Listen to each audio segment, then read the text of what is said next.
Praise Lord. നല്ല സമയത്തിനായിട്ട് ഞാൻ കർത്താവിന് സ്തോത്രം ചെയ്യുകയാണ്. I would like to praise Lord for this wonderful time He's given us. എഫേസ്യർ ലേഖന പഠനത്തോടൊപ്പം നമുക്ക് ദൈവത്തിന്റെ സന്നിധിയിൽ ഓൺലൈനായിട്ട് കടന്നു വരുവാൻ സ്വർഗ്ഗം ഒരുക്കിയ മുഖാന്തരങ്ങൾക്കായിട്ട് കർത്താവിന് സ്തോത്രം ചെയ്യുന്നു. I would like to thank Lord for this wonderful opportunity He has given us to come together to learn from the book of Ephesians. നമ്മൾ എഫേസ്യ ലേഖനം 2-ാമത്തെ അധ്യായമായിരുന്നു ചിന്തിച്ചുകൊണ്ടിരുന്നത്. We were meditating on the second book of Ephesians, second chapter. അത് 2 ഭാഗങ്ങളായിട്ട് നമ്മൾ തിരിച്ചു എന്ന് സ്തോത്രം ചിന്തിക്കുവാൻ തക്കവണ്ണം ഇടയായി തീർന്നു. So we meditated that it was into 2 portions. ആദ്യ ഭാഗം എന്ന് പറയുന്നത് 1-ാം അധ്യായം 2-ാം അധ്യായം 1 മുതൽ 10 വരെയുള്ള ഭാഗങ്ങളാണ് നമ്മൾ സ്തോത്രം ആദ്യത്തെ ഭാഗമായിട്ട് ചിന്തിക്കുവാൻ തക്കവണ്ണം ഇടയായി തീർന്നത്. So we meditated from verses 1 to 10 as the first portion. അവിടെ നമ്മൾ ചിന്തിച്ചത് യേശുവിലൂടെ നമ്മളെ ജീവിപ്പിച്ചു എന്നുള്ളൊരു ഭാഗമാണ് നമ്മൾ ചിന്തിക്കുവാൻ തക്കവണ്ണം ഇടയായി തീർന്നത്.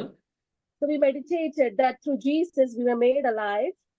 അവിടെ ദൈവം ചെയ്ത 3 കാര്യങ്ങളെ പറ്റി നമ്മൾ ചിന്തിക്കുവാൻ തക്കവണ്ണം ഇടയായി തീർന്നു. 5-ാം വാക്യത്തിൽ നമ്മൾ ഇങ്ങനെ ചിന്തിച്ചു, ഹി മേഡ് അലൈവ്, നമ്മളെ ജീവിപ്പിച്ചു എന്നുള്ള ഭാഗം നമ്മൾ ചിന്തിച്ചു. So we meditated from verse 5 that we were made alive with Christ. രണ്ടാമത്തേതെന്ന് പറയുന്നത് 6-ാം വാക്യത്തിലാണ്, റൈസ്ഡ് അപ്പ് എന്ന് പറയുന്ന അവൻ നമ്മളെ ഉയർപ്പിച്ചു എന്നുള്ള ഭാഗം നമ്മൾ ചിന്തിച്ചു. So the second thing was in verse 6 that raised us up together. മൂന്നാമത്തേത് എന്ന് പറയുന്നത് ഹല്ലേലൂയ, സ്വർഗ്ഗസ്ഥലത്ത് നമ്മളെ ഇരുത്തി എന്നുള്ള ഒരു ഭാഗം നമ്മൾ ചിന്തിക്കുവാൻ തക്കവണ്ണം ഇടയായി തീർന്നു. So the third one was we were made to sit in heavenly places in Christ Jesus. അത് 7-ാമത്തെ വാക്യത്തിലാണ് നമ്മൾ ചിന്തിച്ചത്. We meditated that on verses 7. അപ്പോൾ അതിക്രമങ്ങളിലും പാപങ്ങളിലും മരിച്ചവരായിരുന്ന നമ്മെ ക്രിസ്തുവിനോട് കൂടെ ജീവിപ്പിച്ചു എന്നുള്ള ആ ഭാഗം നമ്മൾ ചിന്തിക്കുവാൻ തക്കവണ്ണം ഇടയായി തീർന്നു. So we meditated on the portion which told that He made us alive who were dead in trespasses and sins. രണ്ടാമത്തെ ഭാഗം എന്ന് പറയുന്നത് യഹൂദരെയും ജാതികളെയും ക്രിസ്തുവിലൂടെ ദൈവത്തിങ്കലേക്ക് നിരപ്പിച്ചു എന്നുള്ള ആ ഭാഗമാണ് നമ്മൾ 11 മുതൽ 22 വരെയുള്ള ഭാഗങ്ങളിൽ കാണുവാൻ തക്കവണ്ണം ഇടയായിത്തീരുന്നത്. So from verses 11 to 22 it shows about how God united the Gentiles and the Jews together with Christ. യഹൂദനെയും ജാതിയെയും യേശുക്രിസ്തുവിലൂടെ ദൈവം നിരപ്പിച്ചു, തന്നിലേക്ക് നിരപ്പിച്ചു എന്നുള്ള ആ ഒരു അതിമഹത്തായിട്ടുള്ള വചനഭാഗമാണ് 11 മുതൽ 22 വരെ കാണുന്നത്. So from verses 11 to 22 it shows us about how the Jews and the Gentiles were united to God through Christ. അതില് നമ്മള് സ്തോത്രം ചിന്തിച്ചു വന്നപ്പോൾ നമ്മൾ ഇങ്ങനെ ഒരു ഭാഗം 14-ാമത്തെ വാക്യത്തിൽ ഇങ്ങനെ ചിന്തിച്ചാണ് അവസാനിപ്പിച്ചത്. അവൻ നമ്മുടെ സമാധാനം, അവൻ ഇരുപക്ഷത്തെയും ഒന്നാക്കി ചട്ടങ്ങളും കൽപ്പനകളുമായ ന്യായപ്രമാണം എന്ന ശത്രുത്വം തന്റെ ജഡത്താൽ നീക്കി വേർപാടിന്റെ നടുച്ചുവർ ഇടിച്ചു കളഞ്ഞ് സമാധാനമുണ്ടാക്കിക്കൊണ്ട് ഇരുപക്ഷത്തെയും തന്നിൽ ഒരേ പുതുമനുഷ്യനായി സൃഷ്ടിച്ചു എന്നുള്ളൊരു ഭാഗമാണ് നമ്മൾ ചിന്തിച്ച് അവസാനിപ്പിച്ചത്. So we stopped with the verse 14 and 15 which reads, for he himself is our peace, who has made both one and has broken down the middle wall of separation, having abolished in his flesh the enmity, that is the law of commandments contained in all himself one new man from the two, thus making peace. അവിടെ നമ്മൾ വായിക്കുമ്പം ഒരു പ്രധാന കാര്യം വായിക്കുന്നത് ചട്ടങ്ങളും കൽപ്പനകളുമായ ന്യായപ്രമാണം എന്ന ശത്രുത്വം എന്ന് പറയുന്ന ഒരു പദം നമ്മൾ അവിടെ വായിക്കുന്നുണ്ട്, ഒരു വചനഭാഗം വായിക്കുകയാണ്.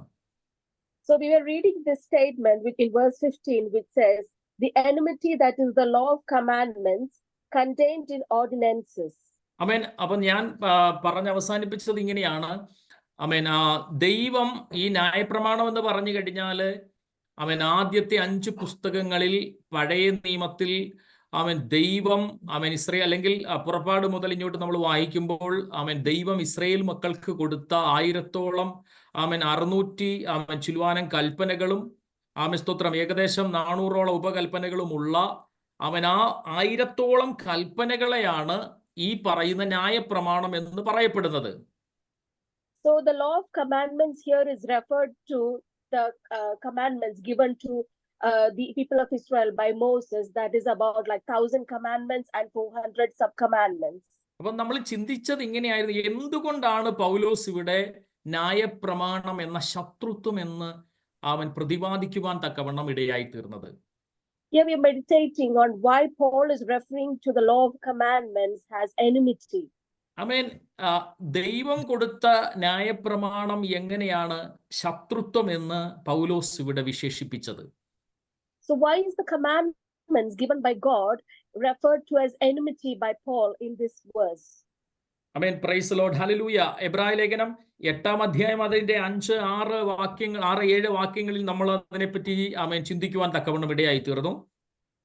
Hebrews chapter 8 verses 5 and 6. ആമേൻ. ഒരാൾക്ക് ശബ്ദം ഉയർത്തി വായിക്കാം. എബ്രായ ലേഖനം 8-ാം അധ്യായം അതിന്റെ 5, 6, 7 വചനങ്ങൾ. കൂടാരം തീർപ്പാൻ മോശെ ആരംഭിച്ചപ്പോൾ പർവ്വതത്തിൽ നിനക്ക് കാണിച്ച മാതൃക പ്രകാരം നീ സകലത്തെയും ചെയ്യുവാൻ നോക്കുക എന്ന് അവനോട് അരുളി ചെയ്തതുപോലെ അവൻ സ്വർഗീയത്തിന്റെ ദൃഷ്ടാന്തവും നിഴലുമായി ശുശ്രൂഷ ചെയ്തു. അവനോ വിശേഷമേറിയ വാഗ്ദത്തങ്ങളിന്മേൽ സ്ഥാപിക്കപ്പെട്ട നിയമത്തിന്റെ മധ്യസ്ഥനാകയാൽ അതിന്റെ വിശേഷതയ്ക്ക് ഒത്തവണ്ണം വിശേഷതയേറിയ ശുശ്രൂഷയും പ്രാപിച്ചിരിക്കുന്നു. ഒന്നാമത്തെ നിയമം കുറവില്ലാത്തതായിരുന്നുവെങ്കിൽ ഒന്നാമത്തെ നിയമത്തിന് കുറവില്ലാത്തതായിരുന്നു എങ്കിൽ രണ്ടാമത്തേതിന് ഇടം അന്വേഷിക്കയില്ലായിരുന്നു. അപ്പൊ ഒന്നാമത്തെ നിയമത്തിന് കുറവുള്ളതായിട്ട് നമുക്ക് അവിടെ വായിക്കുവാൻ തക്കവണ്ണം പഠിക്കുവാൻ തക്കവണ്ണം ഇടയായിത്തീരും. ആമേൻ സ്തോത്രം. അവിടെ പറയുകയാണ്, ആമേൻ സ്തോത്രം, ഹല്ലേലൂയ. എന്നാൽ 8-ാമത്തെ വചനത്തിൽ ഇങ്ങനെയാണ് വായിക്കുന്നത്, അവൻ അവരെ ആക്ഷേപിച്ചുകൊണ്ട് അരുളി ചെയ്യുന്ന ഞാൻ ഇസ്രായേൽ ഗൃഹത്തോടും യഹൂദ ഗൃഹത്തോടും പുതിയൊരു നിയമം ചെയ്യുന്ന കാലം വരും എന്ന് കർത്താവിന്റെ അരുളപ്പാട്. ഞാൻ അവരുടെ പിതാക്കന്മാരെ കൈക്ക് പിടിച്ച് മിസ്രയീം ദേശത്തുനിന്ന് കൊണ്ടുവന്ന നാളിൽ ഞാൻ അവരോട് ചെയ്ത നിയമം പോലെയല്ല, അവർ എൻ്റെ നിയമത്തിൽ നിലനിന്നില്ല, ഞാൻ അവരെ ആദരിച്ചതുമില്ല എന്ന് കർത്താവിന്റെ അരുളപ്പാട്. ഈ കാലം കഴിഞ്ഞ ശേഷം ഞാൻ ഇസ്രായേൽ ഗൃഹത്തോട് ചെയ്യാനിരിക്കുന്ന നിയമം ഇങ്ങനെയാകുന്നു. ആമേൻ. ഞാൻ എൻ്റെ ന്യായപ്രമാണം അവരുടെ ഉള്ളിലാക്കി അവരുടെ ഹൃദയങ്ങളിൽ എഴുതും. ഞാൻ അവർക്ക് ദൈവമായും അവർ എനിക്ക് ജനമായും ഇരിക്കും. അടുത്ത വചനം, ഇനി അവരിൽ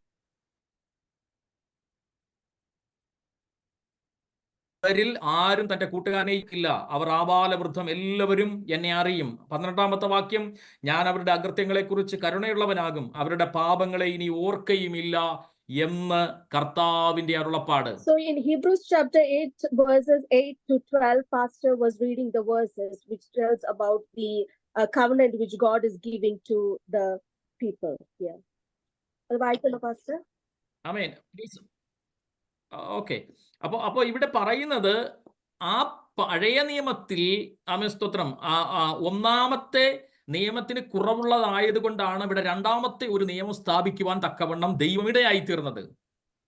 So in the Old Testament there was something lacking in it. That is why a new covenant being restored by God. ഇവിടെ പഴയ നിയമത്തിൽ ഇസ്രായേൽ ദേശത്ത് നിന്ന് പിടിച്ചിറക്കിക്കൊണ്ട് വന്ന നാളിൽ അവൻ അവർക്ക് കൊടുത്ത നിയമത്തിൽ അവർ നിലനിൽക്കുവാൻ തക്കവണ്ണം ഇടയായി തീർന്നില്ല, ദൈവം അവരെ ആദരിച്ചതുമില്ല എന്ന് ദൈവത്തിന്റെ വചനത്തിൽ പറയുകയാണ്. So it is said in God's word in verses 9 that the former covenant which was made to the fathers, they did not continue in that covenant, so God disregarded them. ഇവിടെ വചനം പറയുകയാണ്, ഈ കാലം കഴിഞ്ഞ ശേഷം ഞാൻ ഇസ്രായേൽ ഗൃഹത്തോട് ചെയ്യുവാനിരിക്കുന്ന നിയമം ഇങ്ങനെയാകുന്നു. ഞാൻ എൻ്റെ ന്യായപ്രമാണത്തെ അവരുടെ ഉള്ളിലാക്കി, ആമേൻ, അവരുടെ ഹൃദയത്തിന്റെ പലകകളിൽ ഞാൻ എഴുതും, ഞാൻ അവർക്ക് ദൈവമായിരിക്കുമെന്ന് ഇവിടെ ദൈവം വാഗ്ദത്തം ചെയ്യുകയാണ്.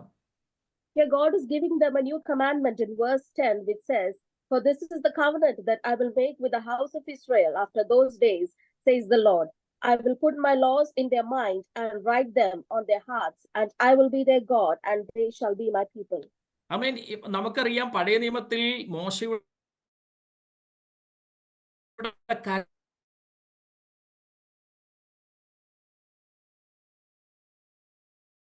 God gave commands, പ്പോൾ മോശ കോപം നിമിത്തം എറിഞ്ഞുടച്ച് പൊട്ടിച്ചു കളയുവാൻ തക്കവണ്ണം ഇടയായി but those തീർന്നു. commandments were broken by Moses when he saw the people were worshipping the golden calf. രണ്ടാമത്തെ പ്രമാണം എഴുതാൻ മോശയെ ദൈവം വിളിക്കുമ്പോൾ ദൈവം മോശയോട് പറഞ്ഞു, നീ കല്ല് വെട്ടിക്കൊണ്ട് വരാനായിട്ട് മോശയോട് ദൈവം കൽപ്പിച്ചു. ആദ്യത്തെ പ്രമാണം എഴുതിയപ്പോൾ മോശ കല്ല് വെട്ടിയില്ല. ദൈവം തന്നെ ആമേൻ ആമേൻ കല്ല് ആമേൻ എടുത്ത് ആമേൻ സ്തോത്രം തൻ്റെ വിരലുകൾ കൊണ്ട് ആ പ്രമാണത്തെ എഴുതുകയാണ് ചെയ്തത്. പക്ഷെ രണ്ടാമത്തെ പ്രമാണം എഴുതി കൊടുക്കാൻ മോശയെ ദൈവം വിളിക്കുമ്പോൾ അവൻ ആ കൽപ്പലകകൾ ചെത്തി എടുത്തുകൊണ്ടുവരാൻ അവൻ അതിന്റെ വില എന്തെന്ന് അറിയുവാൻ മോശയോട് ദൈവം കൽപ്പിക്കുന്നതായിട്ട് നമുക്ക് അവിടെ കാണുവാനായിട്ട് So സാധിക്കും. when the first commandments was written, it was God who shaved the stone and who wrote the commandments for the people and given to Moses. But in the second time, here God is asking Moses to cut the stone to write the commandments because he wants him to know the worth of it. ആമേൻ. ദൈവമക്കളെ, ഞാനൊരു കാര്യം പറയട്ടെ. ദൈവം നമുക്ക് തന്നിട്ടുള്ള കൃപകൾ, ആമേൻ, അനുഗ്രഹങ്ങൾ, അത് ഇറഞ്ഞ് ഉടയ്ക്കരുത്. ആമേൻ. അതിനെ വില കുറച്ച് നിങ്ങൾ കാണരുത്. പലപ്പോഴും നമ്മൾ അതിനെ വില കുറച്ച് കാണുന്നതിൻ്റെ കാര്യം നമുക്കതിൻ്റെ വില മനസ്സിലാക്കാത്തത് കൊണ്ടാണ്. അവൻ അതുകൊണ്ട് ദൈവം നമുക്ക് തന്ന ഓരോ അവൻ ആത്മീയ കൃപകളെയും അവൻ ദൈവസന്നിധി സൂക്ഷിക്കുവാൻ തക്കവണ്ണം ഇടയായി തീരണമെന്ന് ഞാൻ നിങ്ങളെ പ്രബോധിപ്പിക്കുകയാണ്. So God wants us to protect or give worth to the spiritual blessings he has given us, the spiritual gifts, and we should not throw it away or disregard it in any sense. പക്ഷെ ഇവിടെ ദൈവം പറയുകയാണ്, ഞാൻ അന്ന് അവരുടെ കരങ്ങളിലാണ് നിയമത്തെ കൊടുത്തതെങ്കിൽ പുതിയ നിയമത്തിലേക്ക് വരുമ്പോൾ ഞാൻ അവരുടെ കരങ്ങളിലല്ല നിയമം കൊടുക്കുന്നത്, മറിച്ച് ആമേൻ സ്തോത്രം അവരുടെ ഹൃദയത്തിന്റെ പലകയിൽ ആമേൻ ഞാൻ എൻ്റെ നിയമത്തെ എഴുതും, ഞാൻ എൻ്റെ ആമേൻ പ്രമാണത്തെ അവരുടെ ഉള്ളിലാക്കും ആമേൻ എന്നാണ് ഇവിടെ ദൈവത്തിന്റെ വാഗ്ദത്തം എന്ന് പറയുന്നത്. So unlike the former time, in this covenant, God is telling that he will write the laws in their mind and write them on their hearts. ആമേൻ. ദൈവമക്കളെ, പഴയ നിയമത്തിൽ എന്തുകൊണ്ടാണ് അവർക്ക് വചനം അനുസരിക്കാൻ പറ്റാതെ പോയത്? അവരുടെ ഹൃദയത്തിൽ ദൈവവചനമില്ലായിരുന്നു. ഹല്ലേലൂയ. പക്ഷെ പുതിയ നിയമത്തിൽ നമ്മുടെ ഓരോരുത്തരുടെയും ഹൃദയത്തിൽ ദൈവത്തിന്റെ വചനം ഇരിക്കുകയാണ്. നമ്മൾ വഴിതെറ്റാൻ തുടങ്ങുമ്പോൾ ആമേൻ സ്തോത്രം പരിശുദ്ധാത്മാവ് ആ വചനം നമ്മുടെ ഹൃദയത്തിനകത്തുള്ളത് കൊണ്ട് നമ്മളെ ഉപദേശിക്കുകയാണ്. കുഞ്ഞെ, വഴി ഇതാണ്, ഇതുവഴിയാണ് നടക്കേണ്ടത്, ആമേൻ, തെറ്റായ മാർഗങ്ങളിൽ നീ നടക്കരുതെന്ന് ആ ഹൃദയത്തിൽ നിന്നാണ് പരിശുദ്ധാത്മാ വചനത്തിലൂടെ നമ്മളോട് സംസാരിക്കുവാൻ തക്കവണ്ണം ഇടയായിത്തീരുന്നത്. So in the older times, the people did not have the word inside them, so they had walked in their own ways. But in the New Testament, the word of God is inside our hearts. So this word of God is reminding us each time we go astray and we walk into sin. The Holy Spirit reminds us, this is the way, this is how you must walk. ആമേൻ. അടുത്തതായിട്ട് ദൈവവചനം പറയുകയാണ്, ഇനി അവരിൽ ആരും തന്റെ കൂട്ടുകാരനോട് തന്റെ സഹോദരനെയും കർത്താവിനെ അറിയുക എന്ന് ഉപദേശിക്കുകയില്ല. ആബാലവൃദ്ധം എല്ലാവരും എന്നെ അറിയും. കണ്ടോ ആമേൻ സ്തോത്രം. ആമേൻ. എല്ലാവരും ദൈവത്തെ അറിയുന്ന ഒരു തലത്തിലേക്ക് ആമേൻ സ്തോത്രം. കാരണം എന്താ? ആമേൻ. ആ ദൈവത്തിന്റെ വാഗ്ദത്തം, ദൈവത്തിന്റെ വചനം നമ്മുടെ ഹൃദയങ്ങളിലാണ് ഇപ്പോൾ എഴുതിയിരിക്കുന്നത്. അതുകൊണ്ട് ഇനി ദൈവത്തെ അറിഞ്ഞ് ജീവിക്ക് എന്ന് പറയുന്ന ഒരു അനുഭവത്തിലേക്കല്ല. ആബാലവൃദ്ധം ആമേൻ എല്ലാവരും എന്നെ അറിയും എന്ന് ഇവിടെ ദൈവവചനം പഠിപ്പിക്കുകയാണ്. In this new covenant here, the word of God is teaching us that in this time, none of them will tell to his neighbor or his brother, know God, because everybody knows God, because the word of God is inside their hearts and minds. ആമേൻ. അടുത്തതായിട്ട് നമുക്ക് ഏറ്റവും ആശ്വാസം തരുന്ന ഒരു വചനം ഇവിടെ പറയുകയാണ്, ഞാൻ അവരുടെ അകൃത്യങ്ങളെ കുറിച്ച് കരുണയുള്ളവനാകും, അവരുടെ പാപങ്ങളെ ഇനി ഓർക്കയില്ല എന്ന് കർത്താവിന്റെ അരുളപ്പാട്. ഇന്ന് രാത്രിയിൽ ദൈവവചനം നിങ്ങൾ കേട്ടുകൊണ്ടിരിക്കുമ്പോൾ നിങ്ങൾ മാനസാന്തരപ്പെട്ട് നിങ്ങൾ ഏറ്റുപറഞ്ഞുപേക്ഷിച്ച ഒരു പാപവും ദൈവം ഇനി ഓർക്കുന്നില്ല എന്നുള്ളത് ആമേൻ സ്തോത്രം ഹല്ലേലൂയ ദൈവവചനത്തിൽ ആമേൻ സ്തോത്രം നമുക്കുള്ള വലിയ ആമേൻ സ്തോത്രം ഹല്ലേലൂയ പ്രാഗൽഭ്യം തരുന്ന ഒന്നാണ്.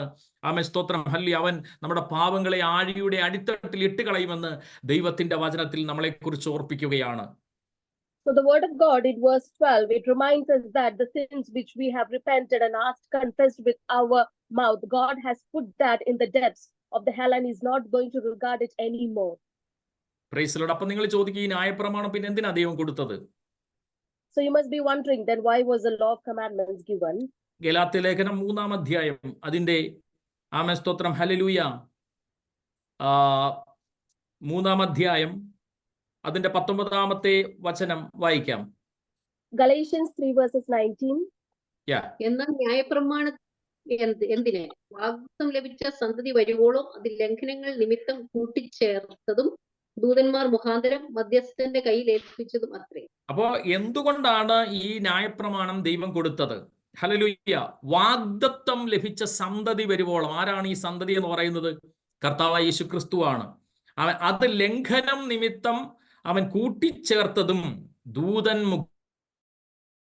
മുഖാന്തരം അവൻ ആ മധ്യസ്ഥന്റെ കയ്യിൽ ഏൽപ്പിച്ചതുമാണ് ഈ ന്യായപ്രമാണം എന്ന് പറയുന്നത്. So what purpose does the law serve? It was added because of transgressions till the seed, that is Jesus Christ, should come, to whom the promise was made, and it was appointed through angels by the hand of a mediator. ആമേൻ. ദൈവം നമുക്ക് ഇതിന്റെ കുറച്ചുകൂടെ ആഴത്തിൽ ചിന്തിക്കുമ്പോൾ നിങ്ങൾ മനസ്സിലാക്കേണ്ട ഒരു കാര്യം, ദൈവം അബ്രഹാമിനോട് ഒരു പ്രോമിസ് ചെയ്തു. So God made a promise to Abraham. ആമേൻ സ്തോത്രം. അത് ആമേൻ നമ്മൾക്ക് കാണുന്നതിന്റെ 3-ാം വാക്യത്തിൽ നമ്മൾ കാണുന്നുണ്ട്, അബ്രഹാം ദൈവത്തിൽ വിശ്വസിച്ചു, അത് അവന് നീതിയായിട്ട് കണക്കിട്ടു എന്നുണ്ടല്ലോ. So it says in Galatians 3 verse 6, just as Abraham believed God, and it was accounted to him for righteousness. ആമേൻ. അപ്പോ നിന്നാൽ ഭൂമിയിലെ സകല വംശങ്ങളും അനുഗ്രഹിക്കപ്പെടുമെന്നൊരു പ്രോമിസ് അബ്രഹാമിനും അവന്റെ സന്തതിക്കും ദൈവം കൊടുത്തു. ഈ സന്തതി എന്ന് പറയുന്നത് ഇസഹാക്കല്ല, സന്തതികൾ എന്ന അനേകരെ കുറിച്ചല്ല. ഇതെല്ലാം എടുത്ത് വായിപ്പിക്കാനുള്ള സമയമില്ലാത്തത് കൊണ്ടാണ് ബൈബിൾ പറയുന്നു സന്തതികൾ എന്ന അനേകരെ കുറിച്ചല്ല, സന്തതി എന്ന ഏകനെ കുറിച്ച് അത്രേ പറയുന്നത്. അത് യേശുക്രിസ്തുവാണ് ആ സന്തതി എന്ന് പറയുന്നത്. So the promise was given to Abraham that through your seed all the nations of the earth will be blessed, and this seed or the descendant which is mentioned here is specifically Jesus Christ. ആമേൻ. അതിന്റെ 16-ാമത്തെ വാക്യമാണ് ഇപ്പൊ ഞാൻ വായിച്ചത്, 3:16, 3:16. അതെ, thank you pastor. അപ്പോ അവിടെ പറയുന്നു എന്നാൽ അബ്രഹാമിനും അവന്റെ സന്തതിക്കും വാഗ്ദത്തങ്ങൾ ലഭിച്ചു, സന്തതികൾക്കും എന്ന് അനേകരെ കുറിച്ചല്ല, നിന്റെ സന്തതിക്കും എന്ന് ഏകനെ കുറിച്ച് അത്രേ പറഞ്ഞത്. അത് ക്രിസ്തു തന്നെ എന്ന് ബൈബിളിൽ വളരെ വ്യക്തമായിട്ട് പഠിപ്പിക്കുകയാണ്. ആമേൻ. അപ്പൊ നമ്മൾ മനസ്സിലാക്കേണ്ടത് 430 വർഷങ്ങൾക്ക് മുമ്പ് ഉണ്ടായിട്ടുള്ള ഒന്നാണ്. അബ്രഹാമിന് പ്രോമിസ് കിട്ടിയതിന് ശേഷം 430 വർഷങ്ങൾക്ക് ശേഷം കിട്ടിയതാണ് ന്യായപ്രമാണം എന്ന് പറയുന്നത്. So after Abraham, the promise was given to God by Abraham. ആമേൻ. അതാണ് 17-ാമത്തെ വചനത്തിൽ നമ്മൾ വായിക്കുന്നത്. ഞാൻ പറയുന്നതിന്റെ താല്പര്യമോ 430 ആണ്ട് കഴിഞ്ഞിട്ടുണ്ടായ ന്യായപ്രമാണം വാഗ്ദത്തത്തെ നീക്കുവാൻ തക്കവണ്ണം ദൈവം മുമ്പ് ഉറപ്പാക്കിയ നിയമത്തെ ദുർബലമാക്കുന്നില്ല. Okay. In verse 17 it says, as this I say, the law which was 430 years later cannot annul the covenant that was confirmed by God in Christ, that it should make the promise of no effect. ആമേൻ. Praise. അപ്പം നോക്കണേ, ഈ അബ്രഹാമിന് ദൈവം ഒരു promise കൊടുത്തു. ആ promise എന്ന് പറയുന്നത് ആമേൻ ആ പ്രോമിസ് എന്ന് പറയുന്നത് അബ്രഹാമിനും അവന്റെ സന്തതിക്കുമാണ് ലഭിച്ചത്.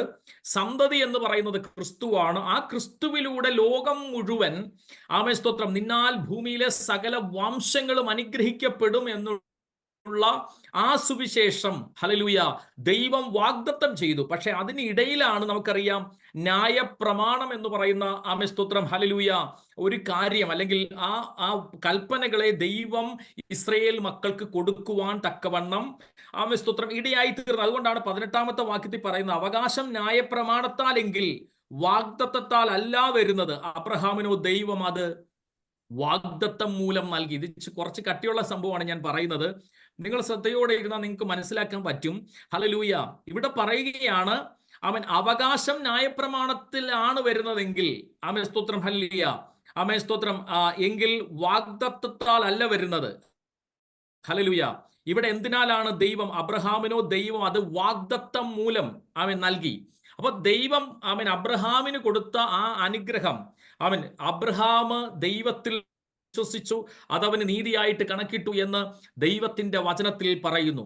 Amen hallelujah. അതുകൊണ്ടാണ് നമ്മൾ 14-ാമത്തെ വാക്യത്തിൽ പറയുന്നത് അബ്രഹാമിന്റെ അനുഗ്രഹം ക്രിസ്തേശുവിൽ ജാതികൾക്ക് വരേണ്ടതിന് നാം ആത്മാവെന്ന വാഗ്ദത്ത വിഷയം വിശ്വാസത്താൽ പ്രാപിപ്പാൻ തന്നെ എന്ന് ദൈവത്തിന്റെ വചനത്തിൽ പറയുന്നത്. അപ്പൊ അബ്രഹാമിന്റെ അനുഗ്രഹം എന്ന് പറഞ്ഞാൽ എന്താണ്? നമ്മളെല്ലാവരും പറയത്തില്ല അബ്രഹാമിന്റെ അനുഗ്രഹം, അവൻ ക്രിസ്തേശുവിൽ ജാതികൾക്ക് വരണമെന്ന്. എന്താ അബ്രഹാമിന്റെ അനുഗ്രഹം? അബ്രഹാമിന്റെ അനുഗ്രഹം എന്ന് പറയുന്നത് നീതീകരണം എന്നുള്ളതാണ് അബ്രഹാമിന്റെ അനുഗ്രഹം. ഇതെല്ലാം അവിടെ കൺഫ്യൂഷൻ ആയി പോകരുത്. അബ്രഹാമിന്റെ അനുഗ്രഹം എന്ന് പറയുന്നത് നീതീകരണമാണ്.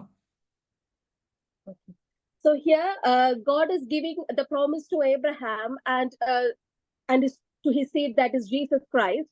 As said in verse 18, for the inheritance is of the law, it is no longer of promise, but God gave it to Abraham by promise. This is also related in verse 14, that the blessing of Abraham, which pastor says it is righteousness or justification, this blessing might come upon the Gentiles in Christ Jesus, that we might receive the promise of the Spirit through faith. Praise the Lord. Hallelujah. അപ്പോൾ അബ്രഹാമിന് കൊടുത്ത ആ അനുഗ്രഹം, അതായത് നീതീകരണം എന്ന് പറഞ്ഞാൽ എന്താ വാക്കിന്റെ അർത്ഥം? ദൈവസന്നിധിയിൽ ഒരാൾക്ക് നിൽക്കുവാനുള്ള പ്രാഗൽഭ്യത്തെ നമുക്ക് വേണമെങ്കിൽ നീതീകരണം എന്ന് വ്യാഖ്യാനിക്കാം.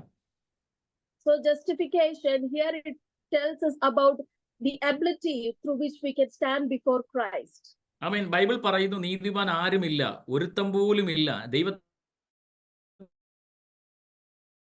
അന്വേഷിക്കുന്നവനില്ല, എല്ലാവരും ആമേൻ പാപം ചെയ്ത് ദൈവ തേജസ്സില്ലാത്തവരായി തീർന്നു. All have fallen sin and short fall of the glory of God.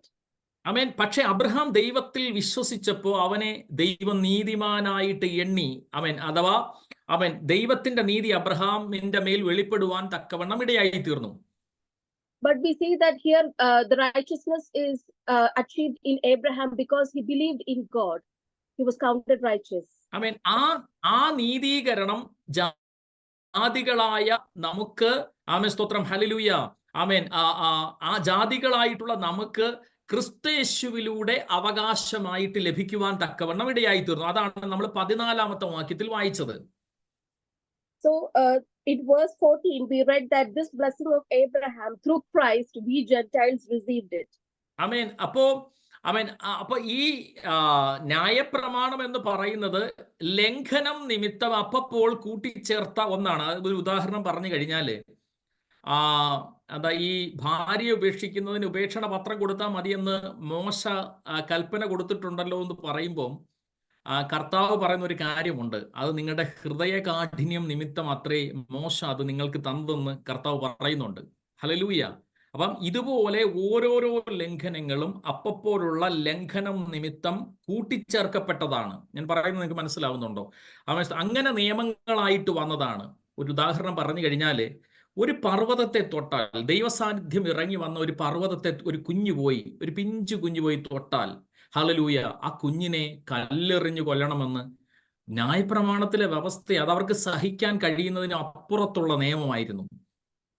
So it was mentioned in the law of commandments that if a child went and touched a mountain which had the presence of God, that child should be stoned to death, because that was how strong and how strict the law of commandment was. Similarly to how a man should divorce his wife, and these commandments were given because of the hardness of the people at that time. That's what Jesus told. അതാണ് കർത്താവ് അവൻ hallelujah പരീശന്മാരോട് പറയുവാൻ തക്കവണ്ണം ഇടയായി തീർന്നത്. Okay, അപ്പൊ ഇവിടെ പറയുന്നു അവൻ അതിന്റെ 21-ാമത്തെ വാക്യത്തിൽ നമ്മൾ ഇങ്ങനെയാണ് വായിക്കുന്നത്: എന്നാൽ ന്യായപ്രമാണം ദൈവവാഗ്ദത്തങ്ങൾക്ക് വിരോധമോ? ഒരു നാളുമല്ല. ജീവിക്കാൻ കഴിയുന്ന ഒരു ന്യായപ്രമാണം നൽകിയിരുന്നു എങ്കിൽ ന്യായപ്രമാണം വാസ്തവമായിട്ട് നീതിക്ക് ആധാരമാകുമായിരുന്നു. So in verse 21 it says, is the law then against the promises of God? Certainly not. For if there had been a law given which could have given life, surely righteousness would have been by the law. Praise the Lord. അപ്പൊ 22-ാമത്തെ വാക്യത്തിൽ പറഞ്ഞു, എങ്കിലും വിശ്വസിക്കുന്നവർക്ക് വാഗ്ദത്തം വിശ്വാസത്താൽ ലഭിക്കേണ്ടതിന് തിരുവെഴുത്ത് എല്ലാവരെയും പാപത്തിൻ കീഴെ അടച്ചു കളഞ്ഞു. In verse 22 it reads, but the scripture has confined all under sin, that the promise by faith in Jesus Christ might be given to those who believe. എന്ന് പറഞ്ഞു കഴിഞ്ഞാല് ഈ 1000-ഓളം, എല്ലാവരും ശ്രദ്ധിച്ച് കേൾക്കണം, 1000-ഓളം കൽപ്പനകളുള്ള ഈ ന്യായപ്രമാണത്തില് ഒരാള് 999 കൽപ്പനകളും അനുസരിച്ചു, ഒരെണ്ണത്തിൽ തെറ്റിപ്പോയി. ന്യായപ്രമാണം തന്നെ പറയുന്ന ഒരു കാര്യം, ഒരെണ്ണത്തിൽ തെറ്റിയാൽ മുഴുവൻ പ്രമാണത്തിലും എന്ത് ചെയ്തു? അവൻ തെറ്റിപ്പോയെന്നാണ്. അപ്പം ന്യായപ്രമാണം എല്ലാവരെയും എന്ത് ചെയ്തു? ശാപത്തിന്റെ കീഴെ അഥവാ പാപത്തിന്റെ കീഴെ അടച്ചു കളഞ്ഞു എന്ന് ദൈവത്തിന്റെ തിരുവചനത്തിൽ നമ്മളെ പഠിപ്പിക്കുകയാണ്. So the word of God is teaching us that this law of commandments has confined people under sin and curse. Because if a person, he followed all the 999 commandments and violated one commandment, it is equivalent to disobeying all the 1000 commandments. Praise the Lord. പക്ഷേ ദൈവത്തിനറിയാം അവരെ അങ്ങനെ വിട്ടുകഴിഞ്ഞാൽ അവർ പാപത്തിന്റെ കീഴിലേക്ക്, ന്യായപ്രമാണം എന്താ സംഭവിച്ചത്? ന്യായപ്രമാണം വന്നപ്പോൾ എന്താ മനസ്സിലായെന്ന് അറിയാമോ? ഇസ്രായേൽ ജനത്തിന് ഒരു കാര്യം പിടികിട്ടി, ഞങ്ങൾ പാപികളാണെന്ന് മനസ്സിലായി. പാപത്തിന്റെ സൊല്യൂഷൻ വന്നില്ല, പാപത്തിന്റെ പരിഹാരം എന്താണെന്ന് അവർക്ക് മനസ്സിലായില്ല. പക്ഷേ പാപികളാണ് എന്ന് മനസ്സിലായി അവർക്ക്. So the people of Israel understood that they are sinners. They couldn't find a solution to their sins, but they got the realization that they were sinners. Amen, hallelujah. എന്ന് പറഞ്ഞു കഴിഞ്ഞാൽ നമ്മളൊരിപ്പോ സർക്കാരിന്റെ ഒരു ഭൂമി ഉണ്ടെന്ന് സങ്കല്പിക്കുക. Just imagine that there is a land owned by the government. നമ്മൾ അതുവഴി വഴി നടന്നുകൊണ്ടിരുന്നതായിരുന്നു, പക്ഷെ ആരും ചോദിച്ചില്ലായിരുന്നു.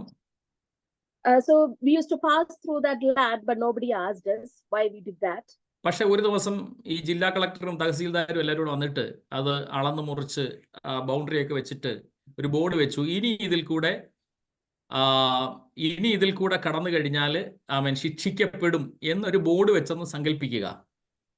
So just imagine the government officials are coming and putting a board there telling that if you are walking through this area, you will be punished. അപ്പൊ അതെന്ത് ചെയ്തു? അങ്ങനെ board വെച്ചപ്പോ അതൊരു നിയമമായിട്ട് മാറി. So when that board is kept there in that land, then it becomes like a law or a punishment. മറ്റൊരു ഉദാഹരണം പറഞ്ഞു കഴിഞ്ഞാല്, ഇപ്പം ഒരാൾ വെള്ളത്തിൽ വീണു, ഞാൻ ഉദാഹരണം പറയാണ്, ഒരാൾ വെള്ളത്തിൽ വീണെന്ന് സങ്കല്പിക്കുക. So another example is one person is falling into water. അവൻ ഈ ഒന്നാമത്തെ പ്രമാണം പറയാണ്, ആദ്യം കൈ മുമ്പോട്ടായുക, കൈ അടിക്കുക, കാലടിക്കുക, മുമ്പോട്ടായാൻ ശ്രമിക്കുക, നീന്താൻ ശ്രമിക്കുക എന്ന് പറഞ്ഞു കഴിഞ്ഞാൽ ഇതെല്ലാം കൂടെ പഠിച്ചു വരുമ്പോഴത്തേന് ഒരാൾ വെള്ളത്തിൽ മുങ്ങി ചാവത്തേ ഉള്ളൂ. So if the law is telling that put your first hand and then second hand and all, ultimately the person will die in the water if he's trying to follow all these commands.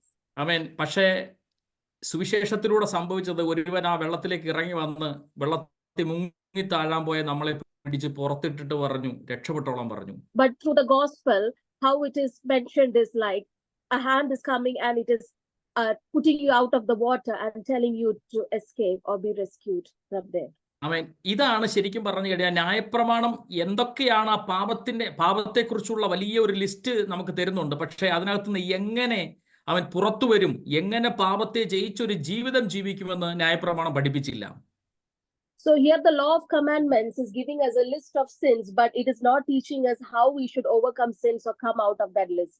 അതുകൊണ്ടാണ് 24-ാമത്തെ വചനത്തിൽ 23-24 വായിക്കുമ്പോൾ, വിശ്വാസം വരും മുമ്പേ നമ്മെ വെളിപ്പെടാനിരിക്കുന്ന വിശ്വാസത്തിനായിക്കൊണ്ട് ന്യായപ്രമാണത്തിന് കീഴെ അടച്ചു സൂക്ഷിച്ചിരുന്നു. അങ്ങനെ നാം വിശ്വാസത്താൽ നീതീകരിക്കപ്പെടേണ്ടതിന് ന്യായപ്രമാണം ക്രിസ്തുവിന്റെ അടുക്കലേക്ക് നടത്തുവാൻ നമുക്ക് ശിശുപാലകനായി ഭവിച്ചു എന്ന് ബൈബിളിൽ പഠിപ്പിക്കുകയാണ്.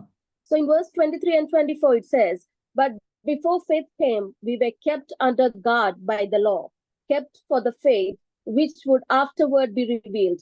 Therefore, the law was our tutor to bring us to Christ, that we might be justified by faith. വിശ്വാസം വന്ന ശേഷമോ 25-ാം വാക്യത്തിൽ പറയുന്നു, നാം ഇനി ശിശുപാലകന്റെ കീഴിലല്ല, ക്രിസ്തയേശുവിലെ വിശ്വാസത്താൽ നിങ്ങൾ എല്ലാവരും ദൈവത്തിന്റെ മക്കളാകുന്നു. Verse 25 and 26 says, but after faith has come, we are no longer under a tutor, for you all are sons of God through faith in Christ Jesus. നമുക്കറിയാം, ക്രൂശിൽ യേശു ക്രിസ്തു ചെയ്ത 2 അത്ഭുതങ്ങളെ പറ്റി ബൈബിൾ പഠിപ്പിക്കുന്നുണ്ട്, 2 കാര്യങ്ങളെ പറ്റി ബൈബിൾ പഠിപ്പിക്കുന്നുണ്ട്. So Bible is teaching us two miracles that Jesus did on the cross. ആമേൻ. അതിൽ ഒന്നാമത്തേത് കൊലോസ്യ ലേഖനം 2-ാം അധ്യായം 14-ാമത്തെ വാക്യത്തിലാണ് നമ്മൾ ആ വചനം കാണുന്നത്. So we can see that in Colossians 2 verses 14. ആമേൻ. അവിടെ ഇങ്ങനെയാണ് വായിക്കുന്നത്: അതിക്രമങ്ങളൊക്കെയും നമ്മോട് ക്ഷമിച്ച് ചട്ടങ്ങളാൽ നമുക്ക് വിരോധവും പ്രതികൂലവുമായിരുന്ന കൈയെഴുത്ത് മായ്ച്ച് ക്രൂശിൽ തടച്ച് നടുവിൽ നിന്ന് നീക്കിക്കളഞ്ഞു. Having wiped out the handwriting of requirements that was against us, which was contrary to us, and he has taken it out of the way, having nailed it to the cross. ആമേൻ. രണ്ടാമത് പറയുന്നത് വാഴ്ചകളെയും അധികാരങ്ങളെയും ആയുധവർഗം വെപ്പിച്ച് ക്രൂശിൽ അവരുടെ മേൽ ജയോത്സവം കൊണ്ടാടി അവയെ The പരസ്യമായ second one കാഴ്ചയാക്കി is, മാറ്റി. having disarmed principalities and powers, he made a public spectacle of them, triumphing over them in it. ആമേൻ. അവിടെ വാഴ്ചകളെയും അധികാരങ്ങളെയും ആയുധവർഗം വെപ്പിച്ച് ക്രൂശിൽ അവരുടെ മേൽ ജയോത്സവം കൊണ്ടാടി എന്ന് പറയുന്ന രണ്ടാമത്തെ ഭാഗത്താണ് പൗലോസ് പറയുന്നത്. ആദ്യമായിട്ട് പറയുന്നത് അതിക്രമങ്ങളൊക്കെയും നമ്മോട് ക്ഷമിച്ച് ചട്ടങ്ങളാൽ നമുക്ക് വിരോധവും പ്രതികൂലവുമായിരുന്ന കൈയെഴുത്ത് ക്രൂശിൽ ദൈവം മായ്ച്ചു. ആ കൈയെഴുത്ത് എന്ന് പറയുന്നത് ന്യായപ്രമാണം എന്ന് പറയുന്ന കൈയെഴുത്തിനെയാണ് ദൈവം മായ്ച്ചു കളഞ്ഞത്. യേശു ക്രിസ്തു ക്രൂശിൽ മായ്ച്ചു കളയുവാൻ തക്കവണ്ണം ഇടയായി തീർന്നത്. So here, the handwriting in verse 14, it says, having wiped out the handwriting of requirements that was against us. So here Christ is wiping out the law of commandments, which is referred to as handwriting in this verse, and this is in the cross of Calvary. അപ്പൊ നിങ്ങൾ ഈ Corinth ലേഖനം 15-ാം അധ്യായം പഠിക്കുമ്പോൾ ഒരു പ്രശസ്തമായ വചനം നമ്മൾ പറയാറുണ്ട്: ഹേ മരണമേ നിന്റെ ജയം എവിടെ, ഹേ മരണമേ നിന്റെ വിഷമുള്ള എവിടെ എന്ന് പറയുന്ന ഒരു വചനം നമ്മൾ പറയാറുണ്ട്. So in Corinthians, we can say that, oh death, where is your sting? Oh Hades, where is your ആ വചനം എടുത്തൊന്ന് വായിക്കാമോ? ആ വചനം ഇവിടെ കിട്ടിയൊന്ന് വായിച്ചേ. 15-ാമത്തെ അധ്യായത്തിൽ 55. First ഹേ Corinthians. മരണമേ നിന്റെ ജയം എവിടെ, ഹേ മരണമേ നിന്റെ വിഷമുള്ള എവിടെ. മരണത്തിന്റെ വിഷമുള്ള പാപത്തിന്റെ ശക്തി. മരണത്തിന്റെ വിഷമുള്ള പാപം. അടുത്ത വചനമാണ് പ്രശസ്തമായത്: പാപത്തിന്റെ ശക്തിയോ ന്യായപ്രമാണം. പാപത്തിന്റെ ശക്തിയോ ന്യായപ്രമാണം. കണ്ടോ? ഹേ മരണമേ നിന്റെ ജയം എവിടെ, ഹേ മരണമേ നിന്റെ വിഷമുള്ള എവിടെ. ആമേൻ. അപ്പൊ മരണത്തിന്റെ ശക്തിയോ പാപം, പാപത്തിന്റെ ശക്തിയോ ന്യായപ്രമാണം. കണ്ടോ? അപ്പൊ പിശാച് നമ്മുടെ മേൽ അവകാശം പറഞ്ഞു നിന്നിരുന്ന ആ ന്യായപ്രമാണം എന്ന് പറയുന്ന ശത്രുത്വത്തെയാണ്, അല്ലെങ്കിൽ ആ കൈയെഴുത്തിനെയാണ് ക്രൂശിൽ ദൈവം മായ്ച്ചു കളഞ്ഞത്. ആമേൻ. ഇപ്പൊ പിശാചിന് ശരിക്കും പറഞ്ഞ നിങ്ങളുടെ മേൽ അവകാശം പറയുവാൻ ഒന്നുമില്ല എന്ന് നിങ്ങൾ തിരിച്ചറിയണം. So we need to realize that Satan has no dominion or control over us, because the handwriting has been wiped out by Jesus on the cross. So it is mentioned in 1 Corinthians chapter 15 verses 55 and 56. Oh death, where is your sting? Oh Hades, where is your victory? The sting of death is sin, and the strength of sin is the law, and this law was wiped out by Jesus. എന്ന് പറഞ്ഞു കഴിഞ്ഞാൽ നമ്മൾ ചെയ്യണം എന്ന് പറഞ്ഞിട്ടുള്ള കൽപ്പനയിൽ പറഞ്ഞിട്ടുള്ള കാര്യം ചെയ്തിട്ടില്ല.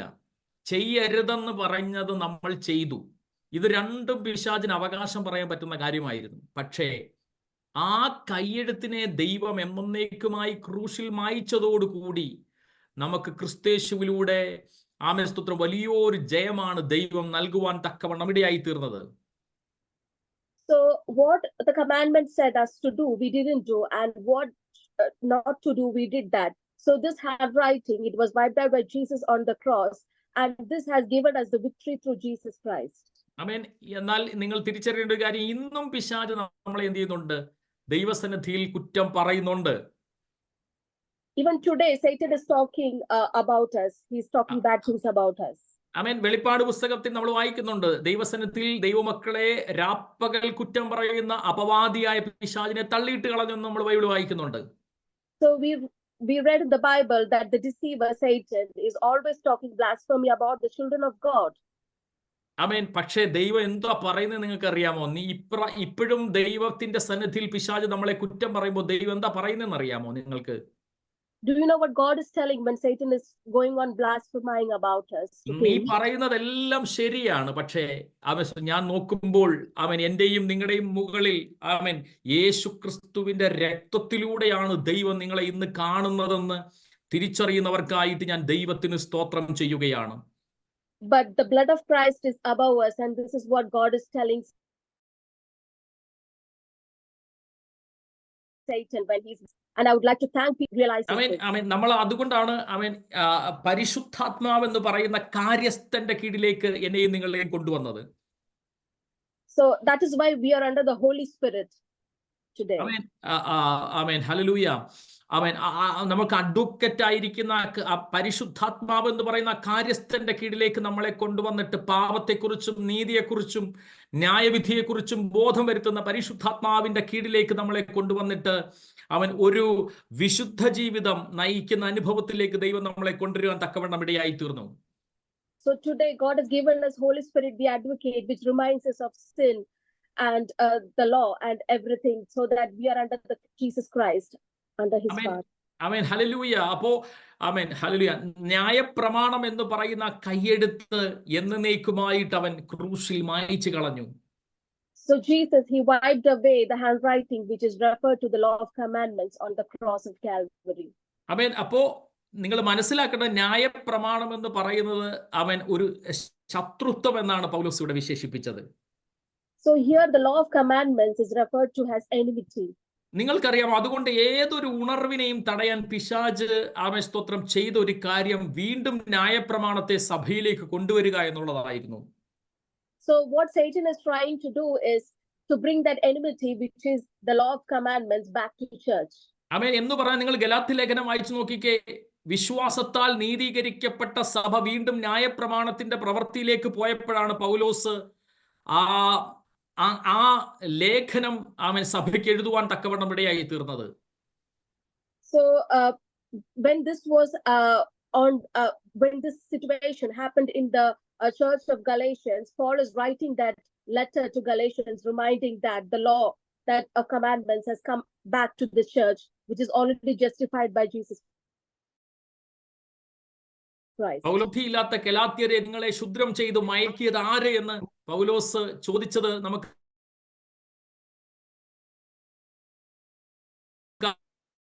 ലേഖനത്തിൽ വായിക്കാം. പൗലോസ് പറയാണ്, സ്വാതന്ത്ര്യത്തിനായിട്ട് ക്രിസ്തു നമ്മളെ സ്വതന്ത്രരാക്കി, വീണ്ടും അടിമ നുകത്തിൽ കുടുങ്ങിപ്പോകരുത്. So here Paul is telling that we have been freed by Jesus Christ and we must not be yoked under bondage. Praise the Lord. നിങ്ങൾക്കറിയാമോ കേരളത്തിലെ പെന്തക്കോസ് ഉണർവിനെ എങ്ങനെയാ തടഞ്ഞത് നിങ്ങൾക്കറിയാമോ? Do you know how the revival in Kerala, the Pentecost revival, was stopped? ആമേൻ. ഇന്നും സഭയ്ക്കകത്ത് പ്രമാണമുണ്ട്. Even today there is commandments in church. എന്ന് പറഞ്ഞ എന്താ പാസ്റ്റർ, എന്താ അർത്ഥമാക്കുന്നതെന്ന് ചോദിച്ചാൽ നമ്മളിപ്പോൾ ചിന്തിക്കുകയാണ്. ഉദാഹരണം പറഞ്ഞു കഴിഞ്ഞാൽ ഈ ഒരു കാര്യം കൂടെ ചെയ്താൽ കുറച്ചുകൂടെ വിശുദ്ധിയാകും എന്ന് ദൈവവചനത്തിന് വിരുദ്ധമായി ചിന്തിച്ച ഒരു കാര്യത്തെ നമ്മൾ സഭയിലേക്ക് കൊണ്ടുവന്നാൽ അത് പ്രമാണമായി. Sorry, Pastor. എന്ന് പറഞ്ഞാൽ ഈ ഒരു കാര്യം കൂടെ ചെയ്താൽ, ഇങ്ങനത്തെ ഒരു കാര്യം കൂടെ ചെയ്താൽ കുറച്ചുകൂടെ വിശുദ്ധി ആയിരിക്കും എന്ന് പറഞ്ഞൊരു മാനുഷിക നിയമത്തെ നമ്മൾ സഭയിലേക്ക് കൊണ്ടുവന്നാൽ അത് ന്യായപ്രമാണത്തിന് തുല്യമാണ്. So if we're bringing a new command, a new kind of ideology telling that if we did that, like it will be a bit more purer or will be more purity, it will be a new commandment in the church. എന്ന് പറഞ്ഞു കഴിഞ്ഞാൽ, ഞാൻ ഒരു ഉദാഹരണം പറഞ്ഞാൽ, ഇപ്പൊ വിവാഹ ബന്ധം എന്ന് പറയുന്നത് ബൈബിൾ പറയുന്നു വിശുദ്ധമാണ്. So the marriage is very pure in Bible. Bible പറയുന്നു വിവാഹം എല്ലാവർക്കും മാന്യമാണ്. So marriage is acceptable to all. എന്നാൽ ഞാൻ മനസ്സിലാക്കുന്ന ചില സഭക്കാര് ഒരു വ്യക്തി സുവിശേഷ വേലയ്ക്ക് ഇറങ്ങിക്കഴിഞ്ഞാൽ ആ വിവാഹ ബന്ധത്തിൽ പിന്നെ അവർ തുടരത്തില്ല. But some people, like if they got into the ministry, they do not continue in marriage. ആമേൻ. അവര് വിചാരിക്കുന്ന അങ്ങനെ ആമേൻ ആ വിവാഹ ബന്ധത്തിൽ തുടർന്നാൽ അത് എന്താ പറയുന്ന അശുദ്ധിയാണ്, അല്ലെങ്കിൽ അത് പിരിയുന്നതാണ് കുറച്ചുകൂടെ വിശുദ്ധി എന്ന് അവർ മാനുഷികമായിട്ട് ചിന്തിച്ചിട്ട് അവർ വേർപിരിയുകയാണ്. So humanly they will think that if we are separated from marriage, it will be more acceptable to do the ministry. So they are, by human thoughts, they feel to go away from marriage. ആമേൻ. ഞാൻ പറയുന്നത് നിങ്ങൾക്ക് മനസ്സിലാവുന്ന ഞാൻ വിശ്വസിക്കുന്നത് അത് വിശുദ്ധി അല്ല, അത് അശുദ്ധിയാണത്. So that is not something purity, but that is non-purity. അത് ദൈവ പ്രമാണത്തിന് വിരോധമാണ്, അത് മാനുഷികമായിട്ടുള്ള ഉപദേശമാണത്. It is a human commandment and not a godly commandment, and it is against the word of God. ആമേൻ സ്തോത്രം. ഇതുപോലെ ഇപ്പൊ ഉദാഹരണം ഞങ്ങളുടെ ഒരു കാര്യം തുറന്നു പറയുകയാണെങ്കിൽ സൗദി അറേബ്യയിൽ ഒരു ചർച്ച ഉണ്ടായിരുന്നു. So there was a church in Saudi Arabia. അവിടെ പ്രസംഗിക്കാൻ പോകണമെങ്കിൽ വെള്ള പാന്റും വെള്ള ഉടുപ്പ് കിട്ടണമായിരുന്നു. If we need to go and preach in that church, pastors had to wear a white shirt and a white pant. വെള്ള ഷർട്ട് ഇടുന്നത് നല്ല കാര്യമാണ്, വെള്ള പാന്റ് ധരിക്കുന്നത് നല്ല കാര്യമാണ്. It is good to wear white shirt and it is good to wear white pant. പക്ഷേ ഇത് ഇട്ടാലേ പ്രസംഗിക്കാൻ പറ്റൂ, ആ ഡ്രസ് കോഡിലേ പ്രസംഗിക്കാൻ പറ്റൂ എന്നൊരു പ്രമാണം നമ്മൾ കൊണ്ടുവന്നാൽ അത് ദൈവപ്രമാണത്തിന് വിരോധമാണ്. ബൈബിൾ പഠിപ്പിക്കുന്നത് ഡീസന്റ് ആയിട്ട് വസ്ത്രം ധരിക്കണമെന്നാണ് പുതിയ നിയമത്തിലെ.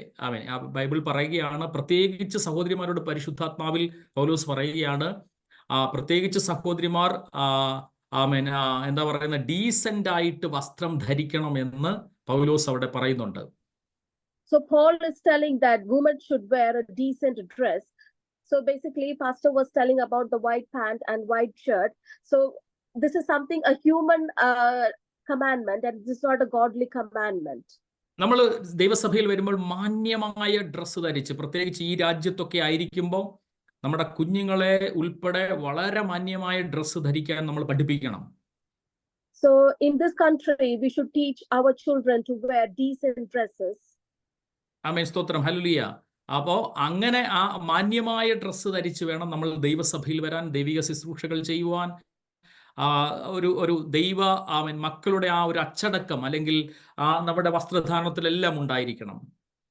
So when we come to church as children of God, we should have a decent dressing and we should come in that decorum before the presence of God.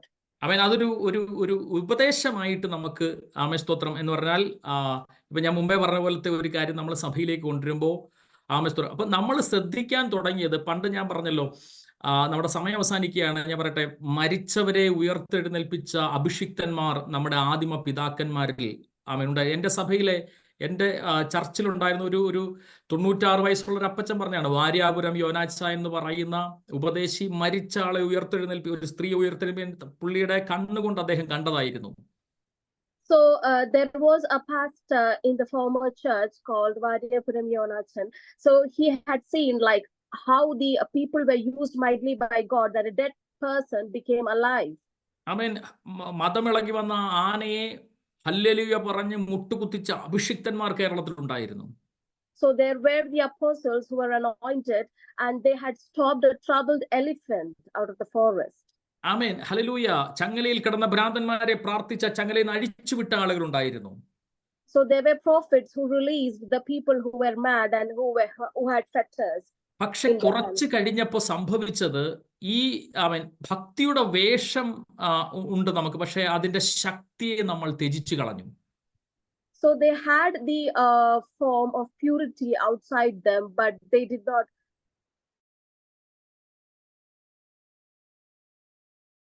ഒരുവൻ എന്നെ അനുഗമിക്കാൻ ഇച്ഛിച്ചാൽ അവൻ തന്നെത്താൻ ത്യജിക്കണം, എല്ലാം ഹൃദയം കൊണ്ട് ത്യജിക്കണം, വീട് ത്യജിക്കണം, കാറ് ത്യജിക്കണം, സകലതും നമ്മൾ ക്രിസ്തുവിന് വേണ്ടി ഹൃദയം കൊണ്ട് ത്യജിച്ചവരായിരിക്കണം. So if somebody is following Christ, they must disregard everything in their life, their house, their car, everything which is dear to them. ആമേൻ സ്തോത്രം, ഹല്ലേലൂയ. ആത്മാവിന്റെ ശക്തിയോടെ നമ്മൾ ദൈവസന്നിധിയിലായിരിക്കണം. We must be in the presence of God through the power of the Spirit. ആമേൻ സ്തോത്രം. ദൈവത്തിന്റെ വചനം എന്ത് നമ്മളെ പഠിപ്പിക്കുന്നു അത് നമ്മൾ പ്രമാണിക്കുന്നവരായിരിക്കണം. So what the word of God is teaching us, we must be in a position to do that in our actions. Amen, hallelujah. അപ്പോ ഈ ഒരു കാര്യം എന്ന് പറയുന്നത്, ന്യായപ്രമാണം എന്ന് പറയുന്നത്, അതുകൊണ്ടാണ് പൗലോസ് ശത്രുത്വം എന്ന് വിശേഷിപ്പിക്കുവാൻ തക്കവണ്ണം ഇടയായി തീർന്നത്. So these were the reasons why Paul referred to the law of commandments as enmity. ആമേൻ സ്തോത്രം, ഹല്ലേലൂയ. അബ്രഹാമിന് ദൈവം വാഗ്ദത്തം കൊടുത്തു, ക്രിസ്തുയേശുവിലൂടെ നമുക്കത് ലഭിക്കുവാൻ തക്കവണ്ണം ഇടയായി തീർന്നു. So God had given the promise to Abraham, and through Christ we received that promise. കണ്ണുകളെ അടയ്ക്കാൻ നമുക്ക് ദൈവസന്നിധിയിൽ പ്രാർത്ഥിക്കാം. Let us close our eyes in prayer. കർത്താവെ, ഞങ്ങളെ കേൾപ്പിച്ച ആമേൻ സ്തോത്രം, ഹല്ലേലൂയ, വചനങ്ങൾക്കായിട്ട് സ്തോത്രം ചെയ്യുകയാണ്. ഹല്ലേലൂയ. ന്യായപ്രമാണം എന്ന ശത്രുത്വം തന്റെ ജഡത്താൽ അവൻ ദൈവം നീക്കി എന്ന് ഞങ്ങൾ ദൈവവചനത്തിൽ വായിക്കുന്നല്ലേ കർത്താവെ. 2 കാര്യങ്ങളെ ക്രൂശിൽ ദൈവം ചെയ്തതായിട്ട് ഞങ്ങൾ വായിച്ചു കർത്താവെ. ഹല്ലേലൂയ. അവൻ ഞങ്ങൾക്ക് വിരോധവും പ്രതികൂലവുമായിരുന്ന കൈയെഴുത്തിനെ അവൻ അവിടുന്ന് ക്രൂശിൽ അവൻ തറച്ച് നടുവിൽ നിന്ന് നീക്കിക്കളഞ്ഞു. വാഴ്ചകളെയും അധികാരങ്ങളെയും ആയുധവർഗം വെപ്പിച്ച് ക്രൂശിൽ അവരുടെ മേൽ ജയോത്സവം കൊണ്ടാടി എന്ന് ഞങ്ങൾ ദൈവവചനത്തിൽ വായിക്കുന്നതല്ലേ കർത്താവേ. ഹല്ലേലൂയ. ഞങ്ങൾക്ക് വചനം പഠിക്കുവാൻ കർത്താവ് തരുന്ന അവസരങ്ങൾക്കായി സ്തോത്രം ചെയ്യുകയാണ്. ഞങ്ങൾ എല്ലാവരെയും അനുഗ്രഹിച്ചു പ്രാർത്ഥിക്കുന്നു. ഇന്ന് രാത്രിയിൽ ഓരോ കുടുംബങ്ങളെയും യേശു ക്രിസ്തുവിന്റെ നാമത്തിൽ അനുഗ്രഹിച്ചു പ്രാർത്ഥിക്കുകയാണ് കർത്താവ്. എല്ലാ കുടുംബത്തിന്റെ മേലും ദൈവത്തിന്റെ അഭിഷേകം വ്യാപരിക്കേണ്ടതിനായിട്ട് ഞങ്ങൾ ദൈവസന്നിധിയിൽ പ്രാർത്ഥിക്കുകയാണ്. നാളെ നടക്കുന്ന വിശുദ്ധാരാധനയെ അനുഗ്രഹിച്ചു പ്രാർത്ഥിക്കുന്നു. ദൈവദാസനെ, കുടുംബത്തെ അനുഗ്രഹിക്കുന്ന കർത്താവ് ഓരോ കുടുംബങ്ങളെയും അനുഗ്രഹിച്ചു പ്രാർത്ഥിക്കുന്നു, സ്തോത്രം ചെയ്യുന്നു. യേശു ക്രിസ്തുവിന്റെ മഹത്വം തന്നെ. ആമേൻ. ഓട്ട് പാസ്റ്റർ. ആമേൻ.